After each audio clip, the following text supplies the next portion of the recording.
Welcome students on Dikshansh edutech platform. आपका स्वागत है छात्रों दीक्षांश एडुटेक प्लेटफॉर्म पर। वर्ग 9 के हिंदी विषय में जो स्पर्श से एवरेस्ट मेरी शिखर यात्रा का यह तीसरा पार्ट है।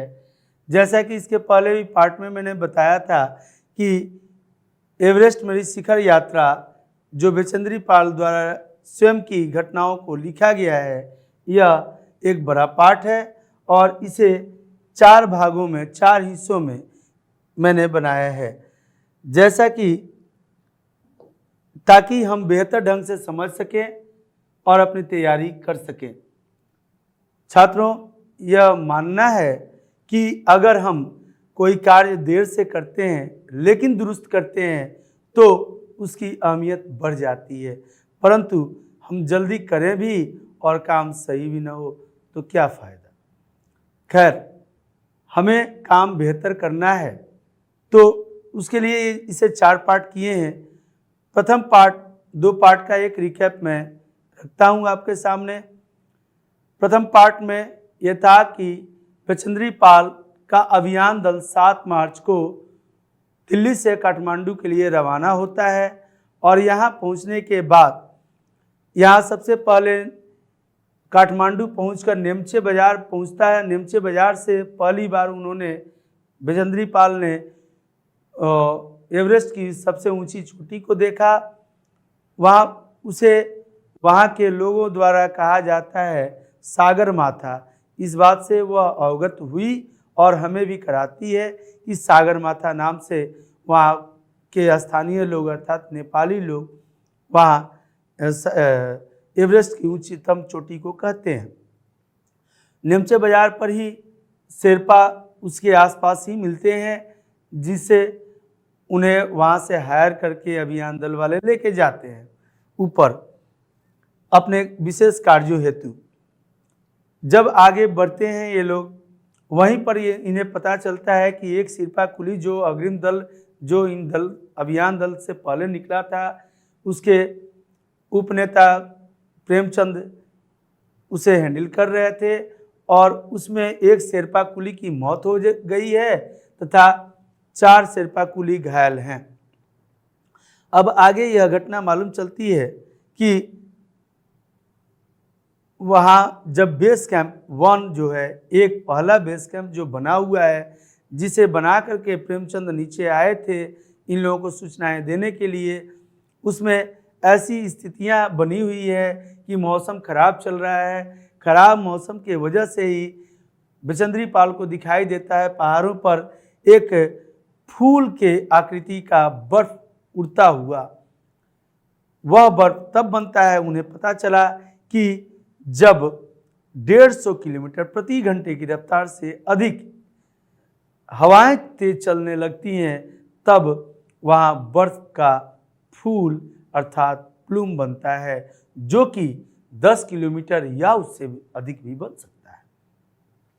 उसके आगे जब ये लोग बढ़ते हैं तो मीनू मेहता, डॉक्टर मीनू मेहता से इन्हें मुलाकात होती है, जो इन्हें इस पूरे टीम के सदस्यों को वह शिक्षा देती है कि किस प्रकार से एल्युमिनियम की सीढ़ी से पुल बनाया जा सकता है, रस्सियों को एंकर के सहारे फेंक कर कहीं फंसा करके उस पर चढ़ा जा सकता है और तमाम उन सुरक्षा व्यवस्थाओं को इन्हें जानकारी देती है जो इस दल के अभियांत्रिक सुरक्षाओं के मद्देनज़र बहुत ही महत्वपूर्ण होते हैं।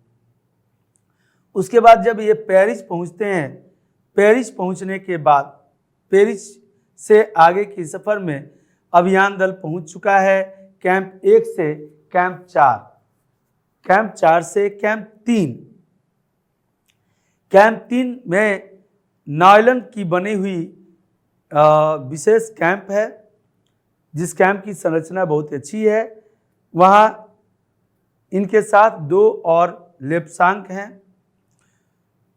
और ये जिस टेंट में हैं, जिस कैंप में हैं, उस कैंप के ऊपर हठात रात को 12:30 पर एक बर्फ का बड़ा सा पिंड पहाड़ से टूटकर गिरता है, जिसके गिरने से इन्हें ऐसा आभास होता है कि एक बड़ी सी कोई ठंडी वस्तु इनके शरीर को कुचलते हुए आगे की तरफ बढ़ रही है। यह कुचलना, उसके बाद जब ये लोग धीरे धीरे लेप्सांग जो इनके साथी हैं वह अपने स्विच छुरी की मदद से नायलॉन के बने उस कैंप को काटते हैं और उसमें से जो सांस नहीं ले पा रही थी बजंत्री पाल उनको बचा के सुरक्षित निकालते हैं। ताज्जुब इस बात का होता है सबको कि उस भीषण दुर्घटना में किसी की मृत्यु नहीं होती। अलबत्ता ऐसे कुछ शेरपा कुली और उस अभियान दल के सदस्य हैं जिनके हाथ और पांव की हड्डियां क्षतिग्रस्त हो गई हैं, टूट गई हैं या फिर काफ़ी चोटें आ गई हैं। उन्हें अपने ही द्वारा बनाए गए सेल्फ मेड स्ट्रेचर पर उन्हें सुलाया जाता है और उन्हें किसी सुरक्षित स्थान पर ले जाने की व्यवस्था होती है। इस पर जो अग्रिम दल के नेता हैं कर्नल खुल्लर, उन्होंने इस कार्य को साहसिक कार्य कहा क्योंकि इतनी ऊंचाई पर यह सुरक्षा व्यवस्था वास्तव में साहसिक ही तो है। अब आगे पार्ट 3 में हम पढ़ते हैं।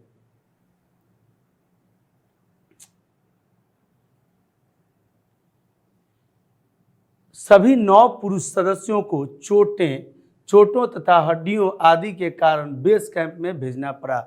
ये जो कुछ थे इनकी संख्या 9 थी और 2 महिलाएं थीं, बजंत्री पाल और इनके साथ एक और महिला मीनू मेहता ने शिक्षा दी थी। अब सभी ये 9 जो पुरुष सदस्यों को जो चोटें आई थी हड्डियों आदि के कारण इन्हें बेस कैंप में भेजना पड़ा, यानी कि इनके सफ़र को बाधित कर दिया गया कि नहीं आप लोग अभी रेस्ट मोड में जाइए, अब आगे का सफ़र आप लोग अभी करने लायक नहीं है क्योंकि आपके हाथ पांव क्षतिग्रस्त हैं। तभी कर्नल खुल्लर मेरी तरफ मुड़कर कहने लगे, क्या तुम भयभीत थी? उन्होंने कहा, जी हाँ भाई, कौन न भयभीत हो। क्या तुम वापस जाना चाहोगी?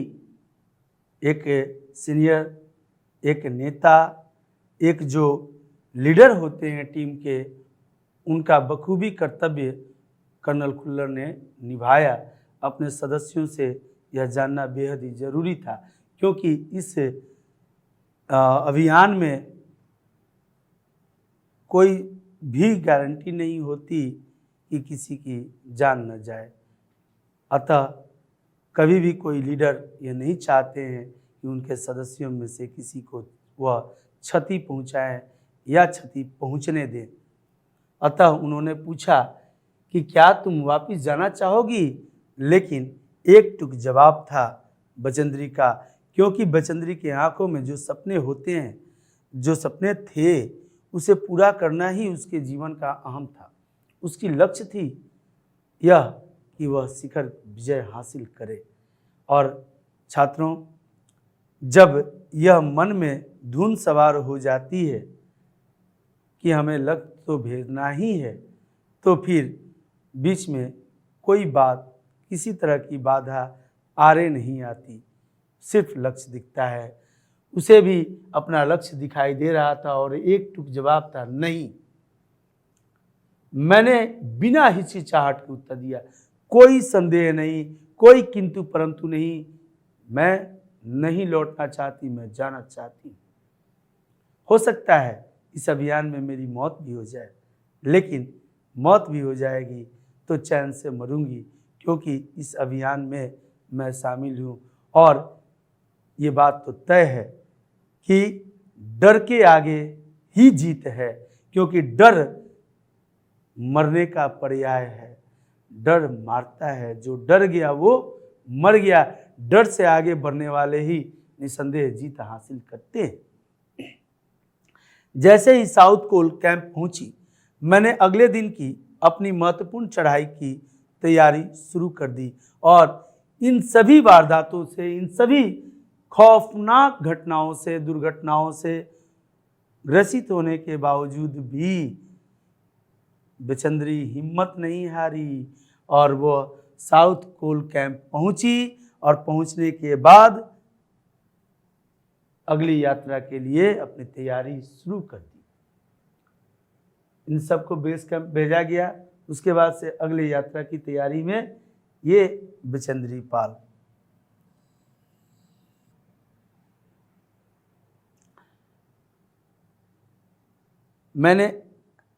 मैंने खाना, कुकिंग गैस तथा कुछ ऑक्सीजन सिलेंडर इकट्ठे किए। आगे के सफ़र के लिए जो ज़रूरी चीज़ें थी उनको इन्होंने इकट्ठे किए। क्या क्या ज़रूरी चीज़ें? कुकिंग गैस तथा कुछ ऑक्सीजन और खाना इन्होंने अपना एक जगह एकत्रित कर लिया। जब दोपहर 1:30 बजे बिस्सी आया, उसने मुझे चाय के लिए पानी गर्म करते देखा। 1:30 बजे दिन की एक व्यक्ति हैं जय, ये भी उस अभियान दल के सदस्य हैं, और मीनू मेहता डॉक्टर की। जय और मीनू अभी बहुत पीछे थे। मैं चिंतित थी क्योंकि मुझे अगले दिन उनके साथ ही चढ़ाई करनी थी। वे धीरे धीरे आ रहे थे क्योंकि वे भारी बोझ लेकर और बिना ऑक्सीजन के चल रहे थे।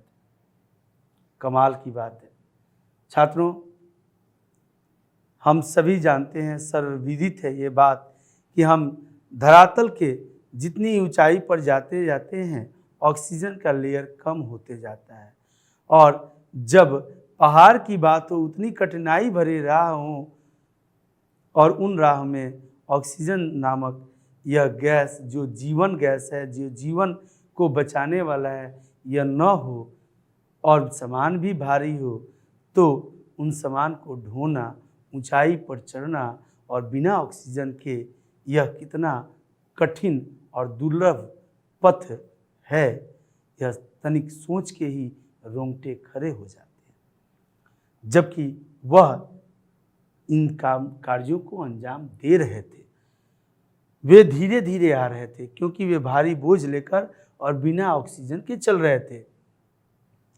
दोपहर बाद मैंने अपने दल के दूसरे सदस्यों की मदद करने और अपने एक थर्मस को जूस से और दूसरे को गर्म चाय से भरने के लिए नीचे जाने का निश्चय किया। अर्थात वो नीचे जाने के लिए सोच रही थी। नीचे जाने का निश्चय किया, या यूं कहें कि एक मन में उन्हें चिंता थी कि भाई जो हमारे टीम के सदस्य हैं जिनके साथ मुझे अगली चढ़ाई को चढ़नी है वो तो पीछे ही हैं, उन्हें देखना भी ज़रूरी है। इसलिए उन्होंने गर्म चाय की केतली और ठंडे जूस की, ये दोनों भरने के लिए नीचे जाने का निश्चय किया। बर्फीली हवा में ही तंबू से बाहर कदम रखा। जैसे ही मैं कैंप क्षेत्र से बाहर आ रही थी, मेरी मुलाकात मीनू से हुई। की और जय अभी कुछ पीछे थे, यानी मीनू मिल गई थी। की और जय यह भी आ रहे थे, पीछे थे। कैंप से बाहर निकलने पर बर्फीली हवा चल रही थी। वहां मुझे जय जेनेवा स्पर की चोटी के ठीक नीचे मिला। जय जेनेवा, ये जय जेनेवा भी उस दल के सदस्य हैं। स्पर के चोटी के ठीक नीचे मिला। ये स्पर की चोटी, ये स्पर एक नाम दिया गया है जो कि वहाँ की चोटी है, अर्थात एक कदम पीछे है अब अगले विजय के, अर्थात एवरेस्ट की चोटी पर चढ़ने से एक कदम पीछे। अब ये लोग चढ़ना शुरू जब करेंगे तो विजय निश्चित है। लेकिन इसमें तमाम तरह की कठिनाइयां हैं। पहले जितनी कठिनाइयां और सुविधाएं प्राप्त हो चुकी हैं उनसे भी अधिक विकराल कठिनाइयां।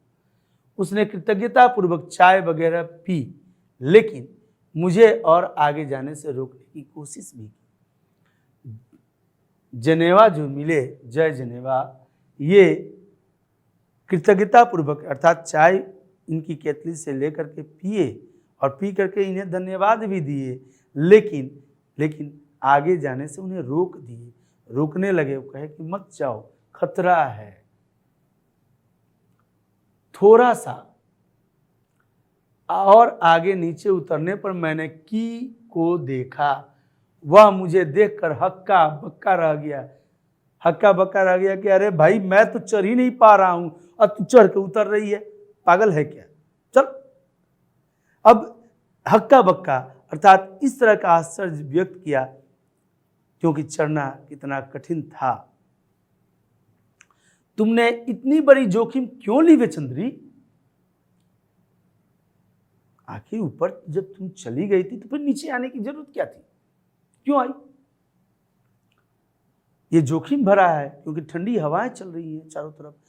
मैंने उसे दृढ़तापूर्वक कहा, मैं भी औरों की तरह एक पर्वतारोही हूं, इसलिए इस दल में आई हूं। शारीरिक रूप से मैं ठीक हूं, इसलिए मुझे अपने दल के सदस्यों की मदद क्यों नहीं करनी चाहिए? वास्तव में पानी लेना एक बहाना था। वह जा ही रही थी अपने दोस्तों, अपने मित्रों, अपने साथियों को सहयोग प्रदान करने।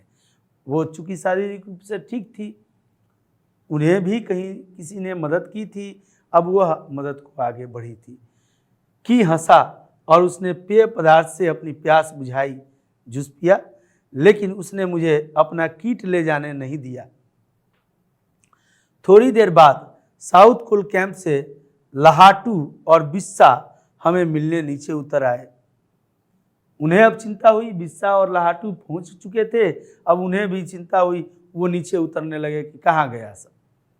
थोड़ी देर बाद साउथ कोल कैंप पहुंचने से ये नीचे उतर आए। हम सब साउथ कोल पर जैसी भी सुरक्षा और आराम की जगह उपलब्ध थी उस पर लौट आए। साउथ कोल पृथ्वी पर बहुत अधिक कठोर जगह के नाम से प्रसिद्ध है, अर्थात उस अभियान में जो सबसे कठोरतम जगह स्थान प्राप्त हुआ उन्हें, वह साउथ कोल था। अतः साउथ कोल कैंप पर ये लोग वहाँ पर सुरक्षा जिस प्रकार की भी थी उसी से संतुष्ट होकर वहाँ अपने आप को रखे। अगले दिन मैं सुबह 4 बजे उठ गई। देखो, 4 बजे सुबह में उठ गई है। यूं कहें कि लक्ष्य की सिद्धि कुछ इस तरह से पागल बना देती है, कुछ इस तरह दीवाना करती है कि आदमी का नींद और चैन भी छीन लेती है। तो गलत नहीं होगा, क्योंकि बेचंद्री 4 बजे सुबह में उठती है और उठकर बर्फ को पिघलाया और चाय बनाई। चाय पीने का मूड था, ठंड समय था। इन्होंने बर्फ को पिघलाया और पिघला करके चाय बनाई। कुछ बिस्कुट और आधी चॉकलेट का हल्का नाश्ता करने के बाद मैं लगभग 5:30 बजे, मैंने 1.5 घंटे में फ्रेश हुई, चाय पी, बिस्कुट और चॉकलेट का नाश्ता की और 5:30 बजे अपने तंबू से निकल पड़ी। अंगदोर्जी बाहर खड़ा था और कोई आसपास नहीं था। अंगदोर्जी था और वो थी, उसके अलावा कोई और नहीं। अंगदोर्जी बिना ऑक्सीजन के ही चढ़ाई करने वाला था, क्योंकि उसके पास ऑक्सीजन खत्म था, लेकिन इसके कारण उसके पैर ठंडे पड़ जाते थे। इसलिए वह ऊंचाई पर लंबे समय तक खुले में और रात्रि में शिखर कैंप पर नहीं जाना चाहता था। इसलिए उसे या तो उसी दिन चोटी तक चढ़कर साउथ कोल पर वापस आ जाना था अथवा अपने प्रयास को छोड़ देना था। यानी उसके पास 2 ही ऑप्शन था, या तो वो चोटी तक जा कर के वापस आ जाए या फिर अपने अभियान को छोड़ दे, क्योंकि ऑक्सीजन नहीं थी और उसके पैर बिना ऑक्सीजन के काम नहीं कर पाते। वह तुरंत ही चढ़ाई शुरू कर देना चाहता था और उसने मुझसे पूछा, क्या मैं उसके साथ जाना चाहूँगी? एक ही दिन में साउथ कोल से चोटी तक जाना और वापस आना बहुत कठिन है और श्रमसाध्य होगा। मैंने बहुत ही कठिन तो है ही, साथ में बहुत मेहनत करनी पड़ेगी। अगर इसको पाना है तो दुर्लभ पथ है। इसके अलावा यदि अंगदोर्जी के पैर ठंडे पड़ गए तो उसके लौट आने की का भी जोखिम था। हो सकता था वह न आ पाता और वैसी स्थिति में एक सदस्य को और खो देता अभियान दल। मुझे फिर भी अंगदोर्जी पर विश्वास था और साथ साथ मैं आरोहण की क्षमता और कर्मठता के बारे में भी आश्वस्त थी। अन्य कोई व्यक्ति इस समय साथ चलने के लिए तैयार न था।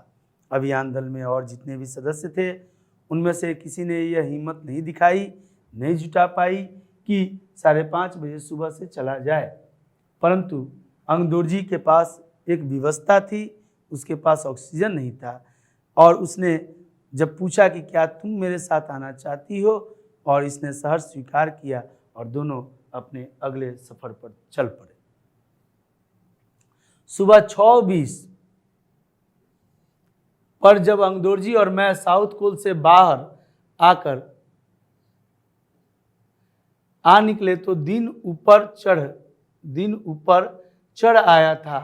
हल्की हल्की हवा चल रही थी। 6:20 में सूर्योदय हो चुका था, लेकिन ठंड भी बहुत थी। मैं अपने आरोही उपस्कर में काफी सुरक्षित और गर्म थी। उपस्कर जो कपड़े होते हैं जिन्हें पहन करके ये लोग चढ़ते हैं, उस पर गर्मी या ठंडा का प्रभाव न हो, ताकि शरीर हमारा एज यूजुअली कार्य करता रहे, साधारण तौर पे कार्य करता रहे। इसलिए यह कपड़े, यह परिधान आवश्यक हो जाते हैं। उसी परिधान को उपस्कर कहते हैं। आरोही का उपस्कर वो होता है। काफ़ी सुरक्षित और गर्म थी। हमने बगैर रस्सी के ही चढ़ाई की। हिम्मत की दाद देनी पड़ेगी। अंगदोर्जी एक निश्चित गति से ऊपर चढ़ते गए और मुझे भी उनके साथ चलने में कोई कठिनाई नहीं हुई। जमे हुए बर्फ की सीधी व ढलाव चट्टानें इतनी सख्त और भुरभुरी थी, मैंने कहीं सख्त मिल रही थी, कहीं भुरभुरी थी। तुरंत हाथ रखते ही बस के गिर जाना। भुरभुरी थी, मानो शीशे की चादरें बिछी हो। हमें बर्फ काटने के फव्वारे का इस्तेमाल करना पड़ा। मैंने बर्फ को काटने वाला जो फव्वारा था, उस फावरे का इस्तेमाल करके वो लोग बर्फ काट के अपने लिए राह बना रहे थे और मुझे इतनी सख्ती से फावरा चलाना पड़ा जिससे कि उस जमे हुए बर्फ की धरती को फावरे के दांत काट सकें। अर्थात इतने जोर जरूर देना था कि बर्फ कट जाए, अन्यथा वहाँ पर फावरे चलाते रह जाती तो बर्फ नहीं कटता। इसलिए सख्ती से काटना पड़ा, काफ़ी दम लगाना पड़ा। मैंने उस खतरनाक स्थलों पर हर कदम अच्छी तरह सोच समझ कर उठाया। 2 घंटे से कम समय में ही हम शिखर कैंप पहुंच गए। 2 घंटे से भी कम समय लगा, अर्थात 5:30 बजे शुरू हुए और 7:30 से पहले ये लोग शिखर कैंप पहुंच गए थे। अंगदोर्जी ने पीछे मुड़कर देखा और मुझसे कहा कि क्या मैं थक गई हूँ? मैंने जवाब दिया, नहीं, थकने वाली ये बेटी थी ही नहीं, क्योंकि यह भारत का खून था। इसके रगों में भारत का खून दौड़ रहा था। आज भी हमारी बेटियां हर क्षेत्र में अपना परचम लहरा रही हैं। क्यों न लहराएं? क्योंकि ये भारत तो भारत ही है। यहाँ के बच्चे, जब यूं तो एक कवि ने कहा था कि जब सनक सवार होती है तो भारत के बच्चे में IAS बनने की पागलपन आ जाती है। ऐसा ही होता है। यहाँ के लोग बड़े जिद्दी होते हैं, अगर ठान लेते हैं तो बिना किए नहीं छोड़ते। एक बार भारत के भूतपूर्व प्रधानमंत्री, जो भारत के दूसरे प्रधानमंत्री बनने का गौरव जिन्हें प्राप्त हुआ, उन्होंने ये बात कही थी कि पाकिस्तान से, अपने पड़ोसी देश से, कि मान जाओ वरना हमारी पैदल सेना लाहौर में तिरंगा लहरा देगी। और हो भी सकता था ऐसा, परंतु ऐसा नहीं हुआ क्योंकि मान गया। तो पूरा विश्व जानता है भारत अपने जिद का पक्का होता है, तभी तो कारगिल में 8,600 कुछ फीट की ऊंचाई पर भी चेस करते हुए हमारे सैनिक तिरंगा लहरा ही दिए ऊपर जाकर। यह जज्बा होता है हमारे देश में। 2 घंटे से कम समय में ही वह शिखर पर पहुंच गए थे। अब जब पूछे अंगदोर ने उनसे कि क्या आप थक गई हैं, उन्होंने कहा नहीं, जिसे सुनकर ये बहुत अधिक आश्चर्यचकित और आनंदित भी हुए। आश्चर्य में भी आए और आनंदित भी हुए कि भाई क्या है, ये लड़की है या पूरा एकदम स्टील बॉडी है। उन्होंने कहा कि पहले वाले दल ने शिखर कैंप पर पहुंचने में 4 घंटे लगाए थे, लेकिन ये लोग दोनों 2 घंटे से पहले ही पहुंच गए थे, और यदि हम इसी गति से चलते रहे तो हम शिखर पर दोपहर 1 बजे तक पहुंच जाएंगे। और हुआ भी यही। उनका अंदाजा बिल्कुल सही निकला अंगदोर जी का। लाहाटू हमारे पीछे पीछे आ रहा था, और जब हम दक्षिणी शिखर के नीचे आराम कर रहे थे वह हमारे पास पहुंच गया। थोड़ी थोड़ी चाय पीने के बाद हमने फिर चढ़ाई शुरू की। लाहाटू एक नायलॉन की रस्सी लाया था, इसलिए अंगदोर जी और मैं रस्सी के सहारे चढ़े, जबकि लाहाटू एक हाथ से रस्सी पकड़े हुए बीच में चल रहा था।